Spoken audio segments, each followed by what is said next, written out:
kita langsung aja ke materinya ya, nggak usah lama-lama, langsung aja ke materinya. Sebelumnya, ya udah perkenalkan nama aku Safri dari Dua Putra, bisa dipanggil Udin. Aku dari semester 5. Oke, perkenalkan nama aku Kelvin Ardana Putra, biasa dipanggil Kelvin, sama juga dari semester 5.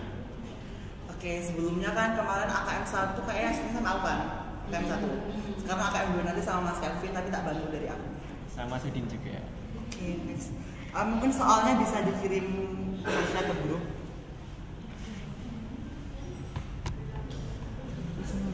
Materi sebelum UTS apa? AKM 2. Udah belajar apa?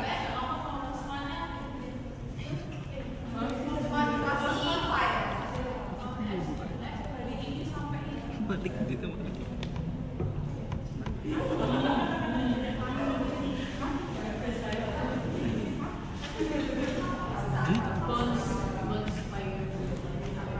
Oke, udah kelihatan ya?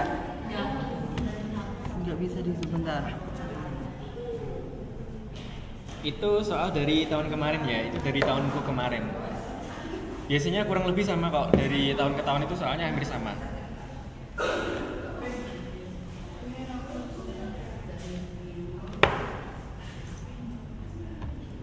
Oke.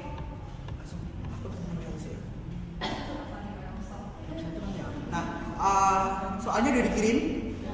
Udah, soal nomor 1 itu kan ada, tak tahu ada yang bacain satu orang ya, soal nomor 1. Nah, bacain. Anda adalah akuntansi PT Zahir pertanggal 31 Desember 2023. Perusahaan sudah memiliki kasus hukum dengan salah satu komoditas PT Accurate Indonesia terkait lisensi software akuntansi. Dalam hal ini, tentang pengacara mengantisipasi bahwa perusahaan kemungkinan besar akan mengalami kesalahan dalam potensi denda sebesar 130 juta. Kasus hukum di atas akan diputuskan oleh pengadilan pada bulan Juni sampai Agustus tahun 2024. Karena kasus hukum tersebut dinilai penting meskipun masih belum diketahui putusan pengadilan.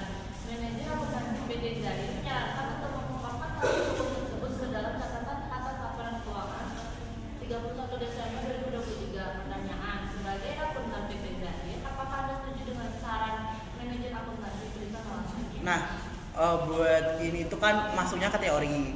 Jadi itu kayak daya nalar kalian sendiri.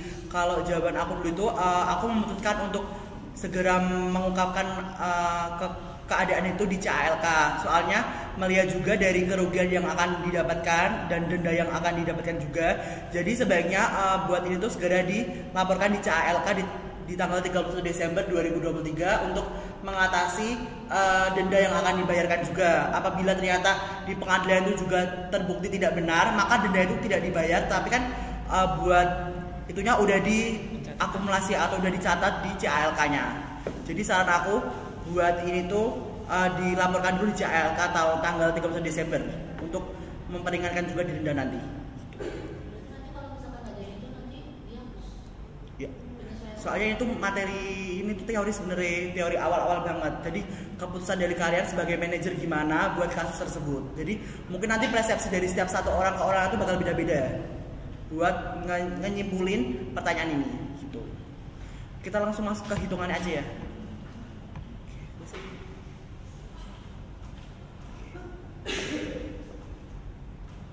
Oke, ini akan jelasin Mas Kelvin, aku bacain soalnya ya. Nomor 2 itu ada 2 soal yang harus dikerjakan juga, opsi 1 sama opsi 2. Nah, opsi 1 itu utang dilunasi dengan harta jaminan berupa kendaraan. Berdasarkan catatan buku PT Accurate Indonesia, kendaraan tersebut memiliki harga perolehan sebesar 420 juta dengan akumulasi depresiasi per 31 Desember 2023 senilai 150 juta dengan nilai wajar atau fair value-nya dari aset tersebut ditetapkan sebesar 280 juta. Terus yang opsi 2 itu, bank akan mengubah beberapa ketentuan utang sebagai berikut. Perusahaan diberikan waktu tambahan untuk dapat melunasi utang tersebut dari tanggal 31 Desember 2023 sampai dengan 31 Desember 2026 dengan jangka waktu selama 3 tahun. Yang kedua, nilai utang dinaikkan menjadi 270 juta Yang ketiga, PT Accurate Indonesia harus membayar bunga atau stated rate sebesar 7% per tahun dan bunga pasar market rate sebesar 5%.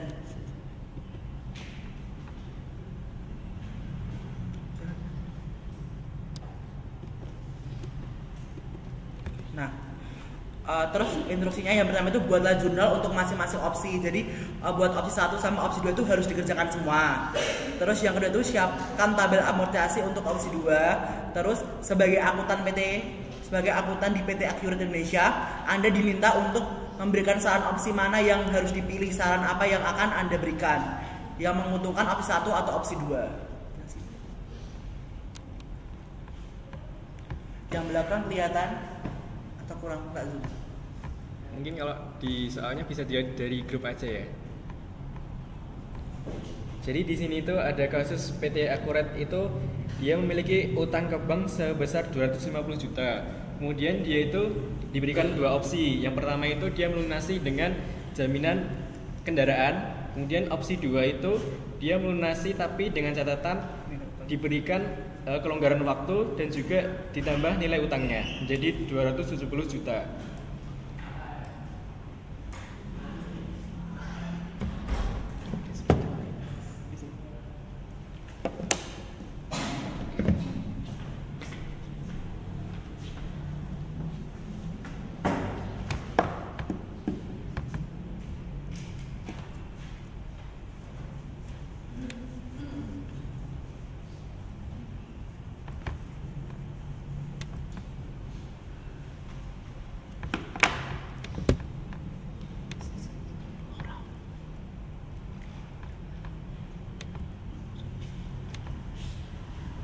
Oke, untuk itu kita ngerjain yang opsi 1 terlebih dahulu ya.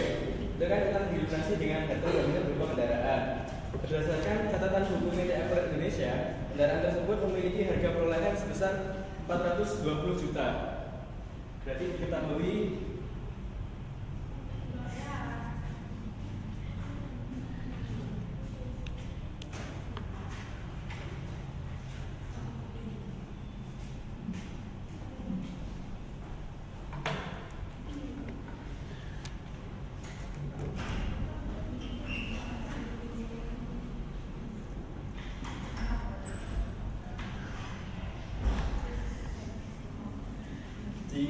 di situ ada harga perolehan kendaraan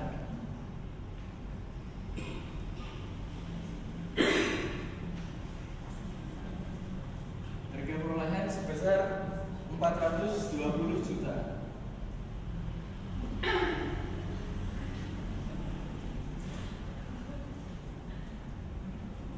Kemudian untuk akumulasi depresiasinya sendiri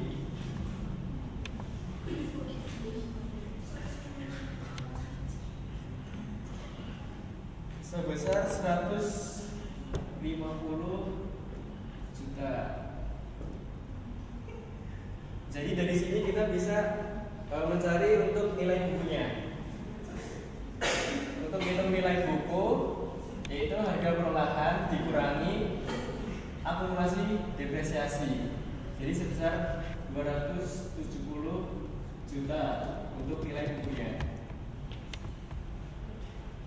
Kemudian di situ diketahui nilai wajar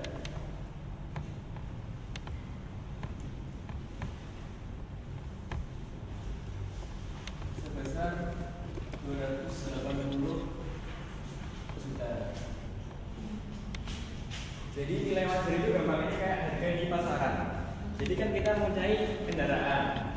Kendaraan itu harga perolehannya sebesar 420 juta. Kemudian kita akumulasi depresiasi sebesar 160 juta. Kemudian nilai buku terhadap kendaraan tersebut yang kita punya itu diakui sebesar 270 juta.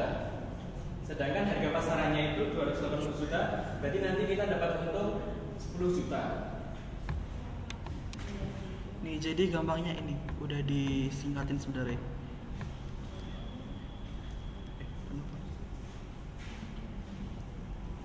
Ini ada gain. Gain itu untung. Keuntungan.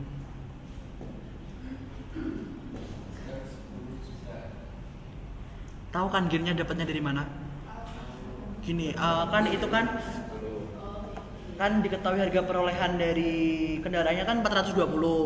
Sedangkan ternyata itu ada akumulasi depresi juga di kendaraan tersebut senilai 150. Nah, ternyata itu nilai bukanya itu 270 kan. Dari 420 dikurangi 150 kan hasilnya 270. Terus kan ternyata itu dikasih tahu infonya itu nilai wajarnya itu senilai 280 juta. Berarti kan kalian tuh mendapatkan keuntungan senilai 10 juta gara-gara ternyata tuh nilai buku kalian tuh cuma 270 tapi di harga pasarnya dapatnya 280. Makanya kalian dapat gain atau keuntungan tuh senilai 10 juta. Oke, habis itu kita langsung buat ke jurnalnya ya.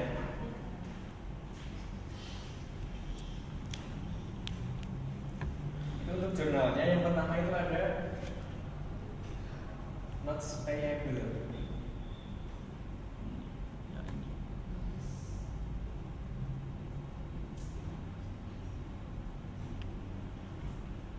Notes payable di situ diketahui di soal itu senilai 250 juta. Kemudian ada loss on extinguishment.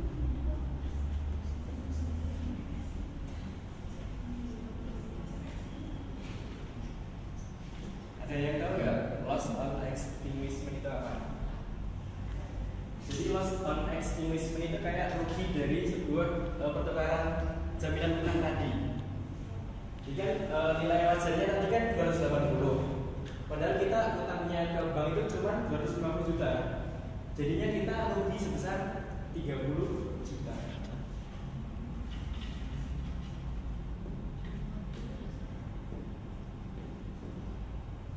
Kemudian di sisi kreditnya itu ada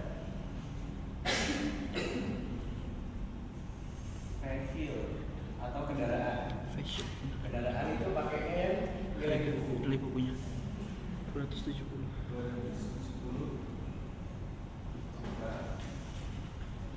Terus ada yang terakhir Gain keuntungan.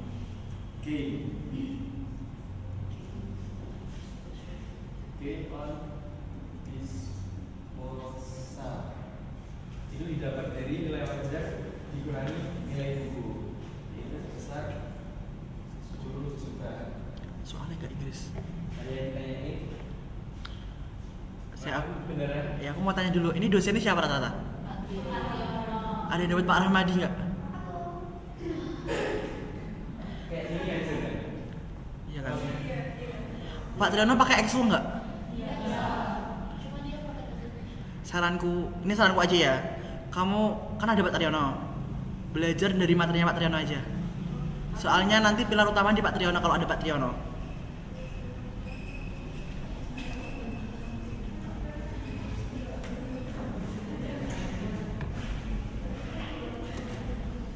AKM 2-nya open book apa close book?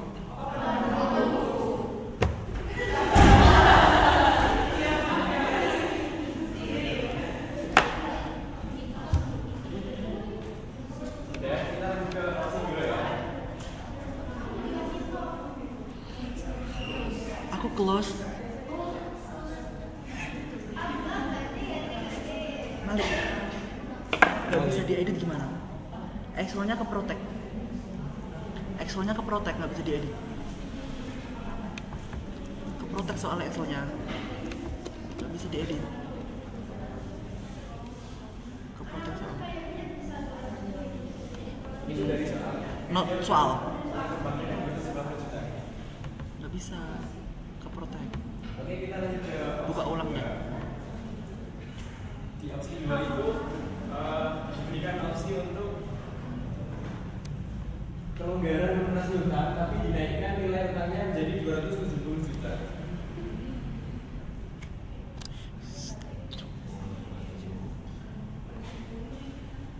Nah, enable editing. Nah, Jadi yang pertama itu kita mencari present value. Ini pada punya tabel present value nggak? Ada.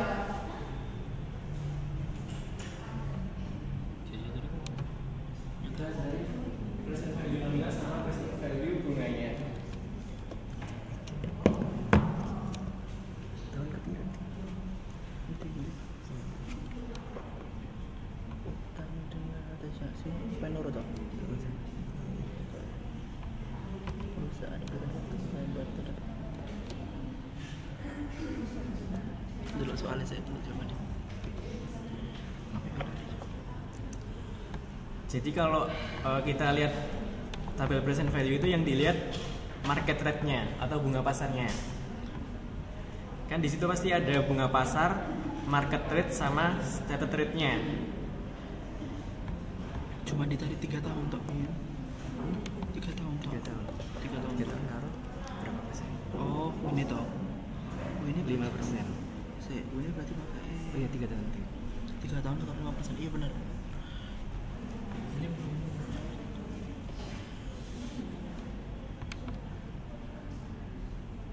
Oke, di soal itu kan nilai utangnya dinaikkan jadi 270 juta ya. Berarti kita buat hitung present value-nya pakai 270 juta. Itu dikalikan dengan itu kan jangka waktunya kan 3 tahun dengan market rate-nya sebesar 5%. Nah, kalian lihat di tabel present value ya. Periodenya itu 3 tahun sama market rate-nya 5%. Itu berapa? Market rate-nya 5%, periodenya 3 tahun.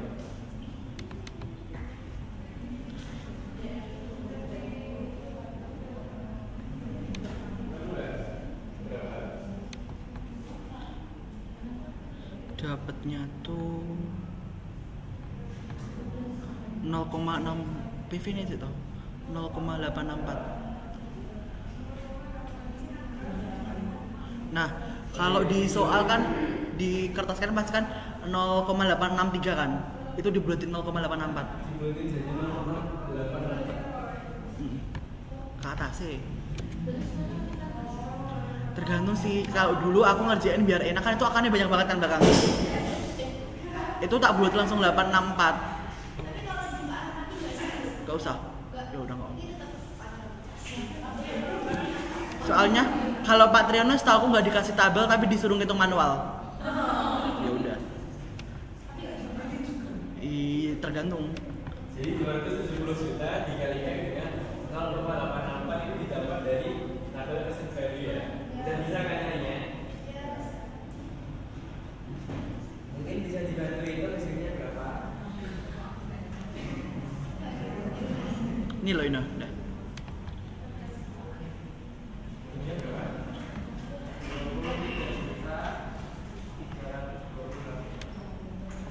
200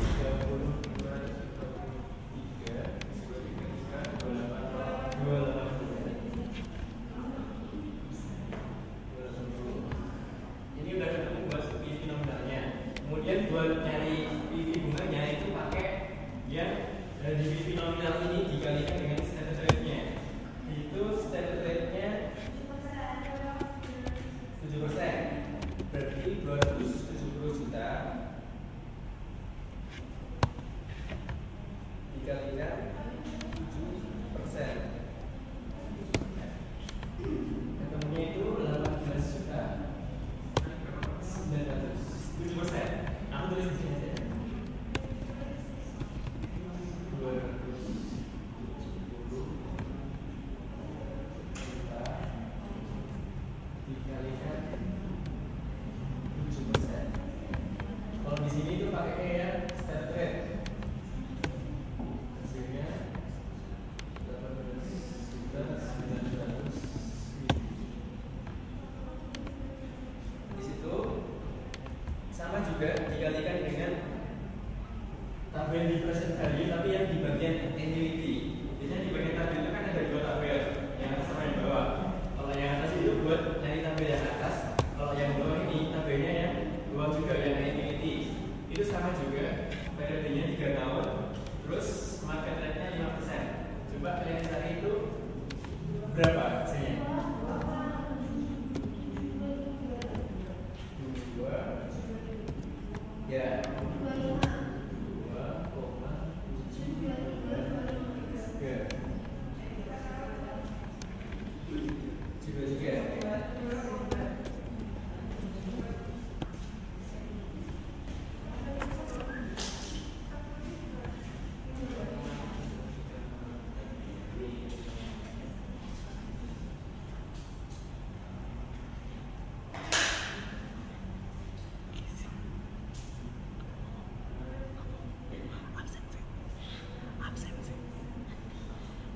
itu ya 2,723 terus dikalikan dengan 18.900.000.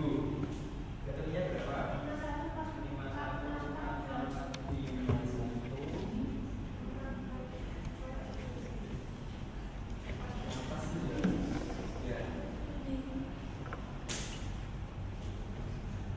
Dan kita udah nyari present value nominal sama present value bunganya. Habis itu kita bisa nyimpulin buat present value of new debt-nya itu didapatkan dari penjumlahan PV nominal ditambah PV bunga.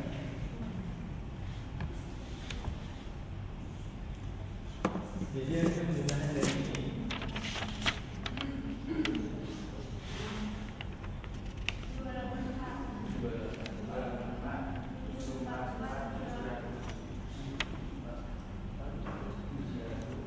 kita udah ketemu buat present value-nya. Habis nyari present value, kita buat tabel amortisasi. Tabel amortisasi tahu nggak isinya apa aja? SP. Isinya ada SP. Itu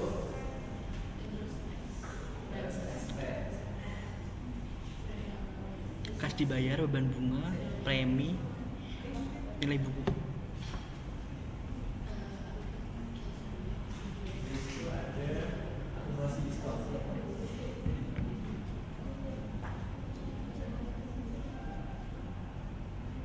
diskon. Habis itu yang terakhir Carrying amount.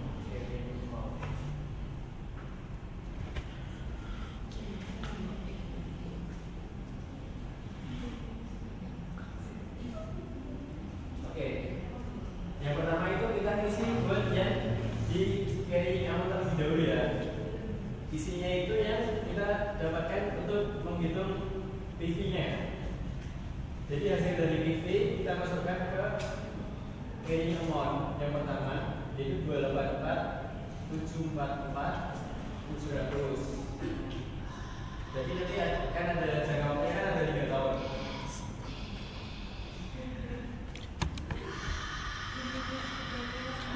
Untuk cashback-nya ada yang tahu nggak berapa?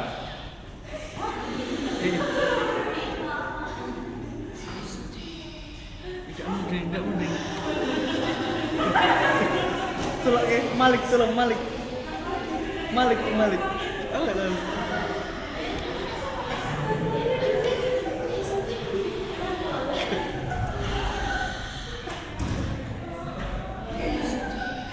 Nggak tahu.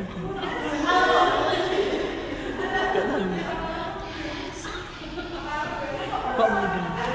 Tapi yang Malik kok. Lanjut. Bisa kok, tapi di Malik kok.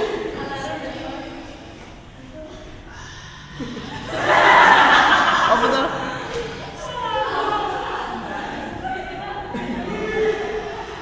Alarm. Dan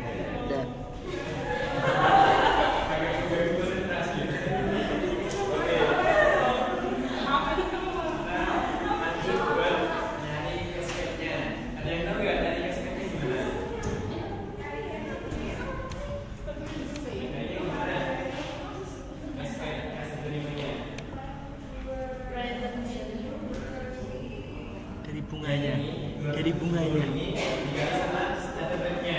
Jadi hasilnya ini nanti ini 18.900 kita taruh di cashback-nya.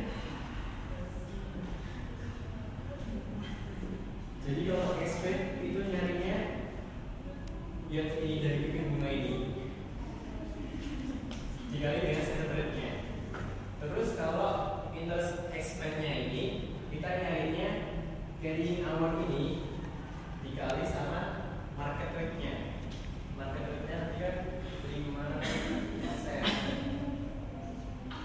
Hasilnya berapa? 284.744.700 dikalikan 5%.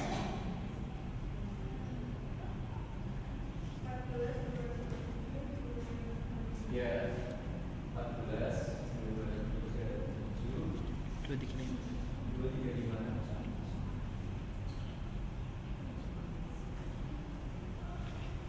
Nah, ini kan untuk mengetahui carrying value nanti itu ditambah atau dikurangi dengan akumulasi diskon, kita itu bisa melihat dari cashback sama interest expense-nya. Kalau di antara cashback-nya itu lebih besar daripada interest expense, berarti di carrying amount-nya nanti kita kurangi dengan akumulasi diskon. Begitu juga sebaliknya, kalau interest expense-nya ini lebih besar daripada cashback-nya, berarti carrying amount-nya nanti ditambah dengan akumulasi diskon. Paham? Ini akumulasi diskon berarti carrying amount dikurangi interest expense. Ketemunya itu 4662 765.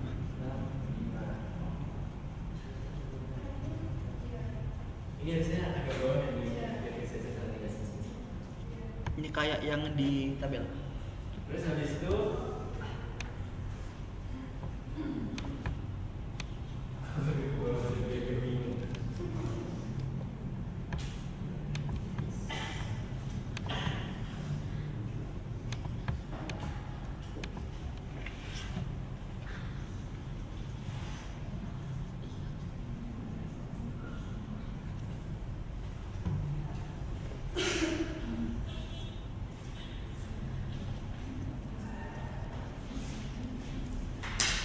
kayak sini, terus kita kurangin dengan akumulasi diskon. Nanti ketemunya 280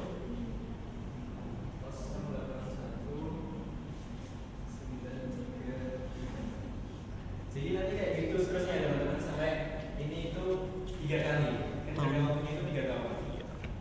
Nanti didapetin hasilnya ini kalau benar amortisasinya berarti itu nanti hasilnya 270 juta. Biasanya itu hasil pengurangannya itu nggak selalu murni hasilnya itu bulan, pasti ada selisihnya sedikit. Jadi nanti tetap dibulatin aja. Setelah kita hitung amortisasi, kita buat jurnalnya. Jurnalnya itu ada apa aja? Yang pertama itu notes payable.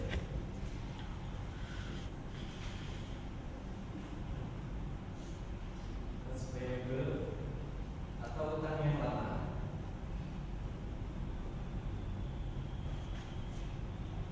Terus ada lagi loss on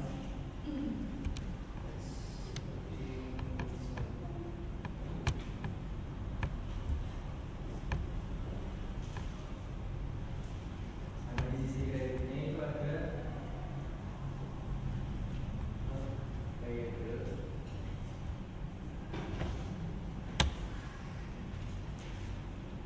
Dia baru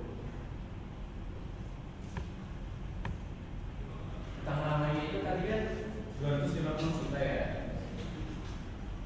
Kita tulis di sini 250 juta. Terus kita ngisi buat utang barunya. Utang baru itu didapetin dari hasil present value yang sudah kita cari. Jadi 284,744,700. Kemudian untuk loss on extinguishment-nya itu dicari selisih dari utang baru dikali utang lama. Ya, 34,700. Jadi kalau semisal nanti utang barunya ini lebih kecil daripada utang lama, itu nanti loss on extinguishment-nya itu diganti di sisi kredit. Seperti itu. Jadi itu untuk yang nomor 2 dan selesai ya. Ada yang masih bingung nggak? Buat jurnalnya sebenarnya pakem sih, nggak bakal berubah juga. Iya. Kalian ngapalin jurnalnya aja. Jujur aku dulu juga ngapalin jurnalnya.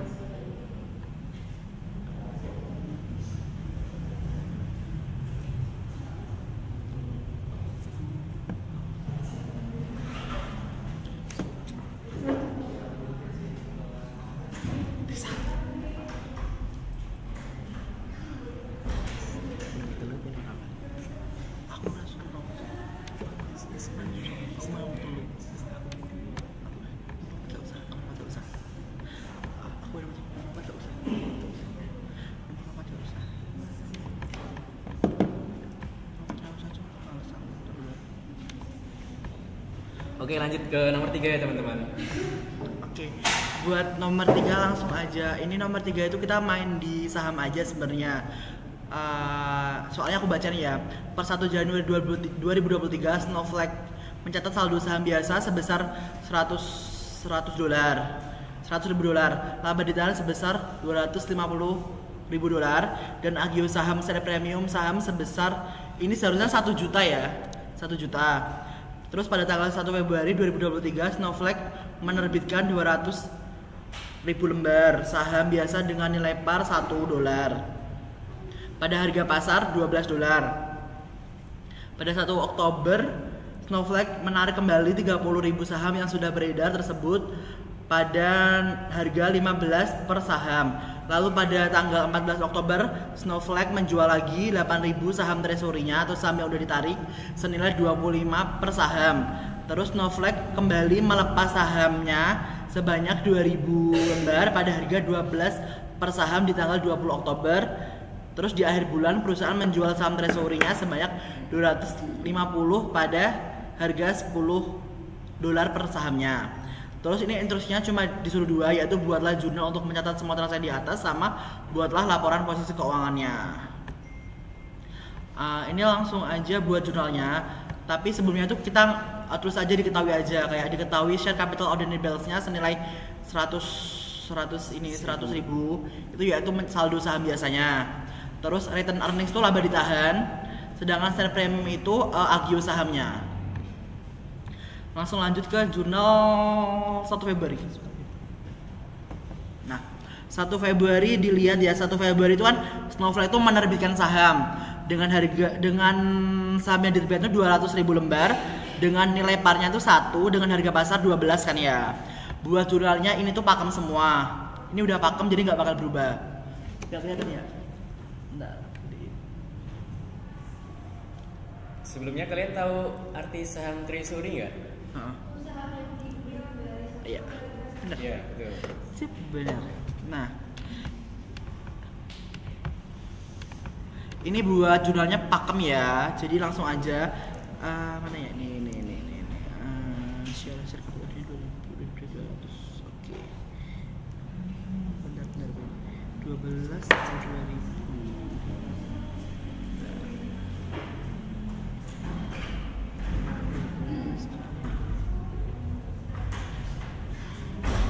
Nah, ini tuh dijualnya dengan harga pasarnya itu senilai 12 kan. Jadi itu 200 ribu lembar itu langsung dikali 12. Itu nanti ditaruhnya di sisi share premium ordinary di sisi kredit.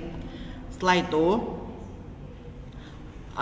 terus kan ada share capital ordinary itu harga, dimana harga tersebut itu harga pakainya itu harga yang par per lembarnya yang asli sebenarnya. Jadi nggak pakai harga pasarnya. Ini ya pakai 1 dolar. Kan kalau harga pasarnya kan dijualnya itu pakai yang 12 dolar. Kalau yang share capital ordinary itu pakai yang harga normal aslinya yaitu 1 dolar. Itu kan harganya 1 dolar aja kan. 1 dolar itu nanti dikali sama 200 ribu lembar. Nanti nominalnya kan juga 200 ribu kan. Terus kamu nanti bakal dapat cash itu senilai pengurangan dari share premium ordinary sama share capital. Jadi nanti langsung dimasukin aja ke cashnya senilai 2.200.000 gitu. Jadi buat cashnya itu nanti hasil pengurangan dari sebentar ini kembali.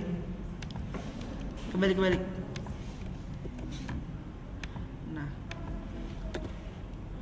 bentar kembali. Nah gini, cashnya nanti dapatnya nominal dari dikali 12, sedangkan yang capital ordinary dikali 1. Gini. Jadi nanti hasil penjumlahan kedua ini nanti bakal balance sama cashnya senilai 2.400.000. Lanjut ke yang 1 Oktober ya. Kalau 1 Oktober itu berarti ditarik kembali kan? Ditarik kembali 30.000 saham yang sudah beredar dengan harga 15 per saham kan. Berarti itu langsung aja dikali 30.000 itu dikali langsung 30 coba. 30 dikali 15. Nah, langsung dikali 15. Nanti dapatnya 450.000 treasury share-nya yang ditarik kembali. Terus kita mengeluarkan uang atau cash senilai 450.000. Jadi sama antara debit sama kredit. Ini harus sama. Terus lanjut ke jurnal ketiga yang 14 Oktober. Nah, ini 14 Oktober tuh dia tuh menjual 8.000 saham treasury atau saham yang udah ditarik. 3.000 saham yang ditarikan itu dengan nilai 25 per saham. Nah, berarti kan itu dijualnya itu nilainya lebih tinggi dari nilai kita membeli lagi kan. Berarti otomatis kita mendapatkan keuntungan dari menjual saham tersebut. Nah, hasilnya ini. Nah, benar. Sip. Nah, nanti cashnya itu kita dapat dari 75.000 itu hasil dari perkalian 3.000 dikali 25, benar. Terus treasury share-nya itu dapat 45 gara-gara 3.000 dikali pakai harga yang 15. Nominal sebelumnya. Bentar. Bentar saya. Enggak. Yang share premium treasury itu kita carinya itu kita kali pakai 3.000 dikali sama 15. Iya, enggak sih? Bentar. 3.000 dikali 15. 45. Iya, benar. Treasury share-nya itu dapat dari 3.000 itu dikali 15 pakai harga kita beli lagi kan kita harga beli lagi kan kita beli lagi kan pakai 15 sedangkan kita jualnya kan pakai 25 otomatis kan cash yang kita dapat itu yang pakai 25 tapi treasury share-nya itu pakai yang 15 gitu. Terus nanti share premiumnya nanti pengurangan dari 75.000 dikurangi 45.000 gitu. Untung yang kita dapat. Terus yang ketiga ya, yang tanggal 20 Oktober. Nah, itu tuh melepas lagi menjual lagi sebanyak 2.000 pada harga 12 per saham. Nah, berarti nanti kita kan bakal mengalami kerugian sebenarnya. Soalnya kan kita beli dulu itu pakai yang nominal 15 tapi kita jual pakai 12. Jadi cashnya nanti dapatnya 24 gara-gara 2.000 dikali 12. Nanti kan dapatnya 24.000 kan. Terus share premiumnya ini 6.000 gara-gara 2.000 kali 15 kali 2.000 kali 15 30. Iya, dapat 30.000 nya kan. Kali 15. Iya, dapat 30.000 nya. Nah, dapat 30.000 kan ditaruh di treasury share-nya sisa nilai 30.000 kan. Nanti selisih dari treasury share sama cash-nya itu jadi kerugian kalian. Kerugiannya senilai berapa? Nah, bener gitu. Oh ya,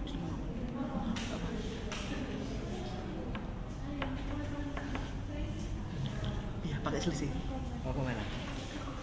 Absen saya sama Sasha di depan. Ya. Terus yang 31 Oktober tuh sama mengalami kerugian juga karena dijualnya itu di bawah nilai saham yang kita beli lagi. Nah, kita ngejualnya dengan harga 10, sedangkan kita beli tadi dengan harga 15. Benar. Jadi cashnya kita dapatnya 25.000, terus treasury share-nya 37.500. Nanti kerugiannya pengurangan dari 37.500 dikurangin 25.000. Gitu. Jadi ini buat jurnalnya udah pakem jadi nggak bakal berubah. Terus yang kedua itu bikin laporan posisi keuangannya. Itu nanti tinggal dikelompokin satu persatu aja. Nah, ini sebenarnya ini kurang yang kasih yang belum tak isi. Ini udah semua kurang kasih toh. Jadi nanti buat laporan itu tinggal dikelompokin satu persatu lagi aja. Jadi dijadiin satu. Debit, kredit. Ya. Akunnya dipisah langsung sesuai jurnalnya.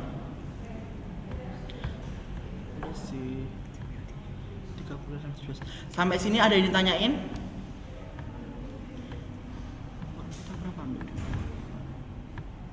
Ada yang belum paham nggak teman-teman? Terkait saham treasury. Aku juga nggak bisa ngejamin yang keluar tuh sama kayak bursa ini atau enggak. Soalnya pas dulu aku tuh kebanyakan tuh enggak. Soalnya pas angkatanku dulu itu nggak ada Pak Triyono. Jadi pilarnya di Pak Rahmadi sama Bu Laila kalau nggak salah.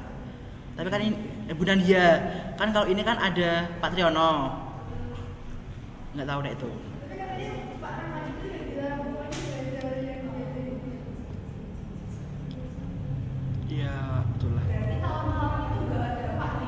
Gak ada.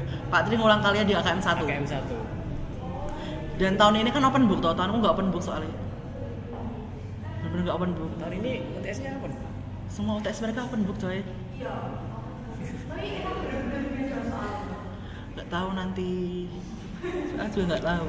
Kalau dari angkatanku ke angkatan sebelumnya itu hampir-hampir mirip. Hampir mirip, tapi Cuman beda jumlah soalnya.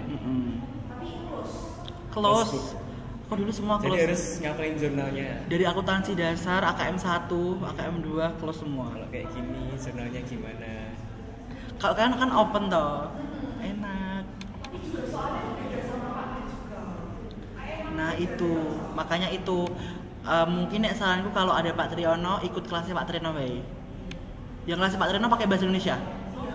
Bener kan? Tapi dikasih Excel. Iya. Ngerjain pakai Excel. Ngerjain Excel aja. Soalnya ya pengalamanku aja ya, aku kan AKM 1 Pak Triyono. Itu emang yang buat soal dari Pak Triyono. Makanya dulu AKM 1 tuh aku cuma belajar sama Kak cuma belajar di itu. Excel aja. AKM. Soalnya aku dulu open close book. Mungkin ada yang tanyain dulu sampai sini.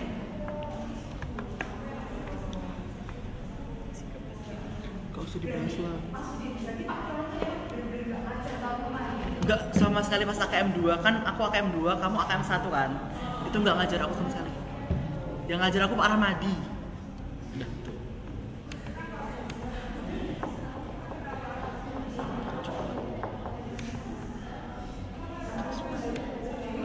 Ada yang tanyain? Udah cukup sih buat nomor 4. Nomor 4 ini baru dikoreksi. Nanti kalau udah benar aku share di grup. Buat nomor 4-nya itu kan baru proses pengerjaan dari aku, baru aku koreksi. Nanti yang jawaban nomor 4 aku kirim di grup aja ya. Mungkin ada yang tanyain nomor 1 sampai 3 dulu. Nomor 3 udah paham belum? Dan nomor 3 itu tinggal kamu itu matok di harga saham sebelumnya jadi. Tinggal ngekali aja sebenarnya. Semoga sama sih soalnya cuma beda angka. Ya. Ada yang tanyain dulu? Dia enak open book coy. Open book itu enggak sih. Di sini rata-rata Pak Triyono semua. Yang Pak Rahmadi cuma Yurika. Tahu. Yang dapat Pak Rahmadi siapa? Gak ada, cuma kamu Kak. Sama Naila. Triyono semua berarti, kecuali Yuri. Naila? Dapatmu siapa? Pak Rahmadi. Hilma malah. Ada yang gunan dia.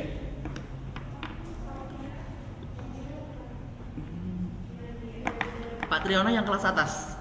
Benar. Iya, Dulu tiga kelas tuh.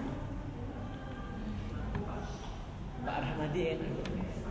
Coba ngomong. Pak Rahmadi masih ada pretest. Paling nanti kalau UTS-nya jelek disuruh remedi.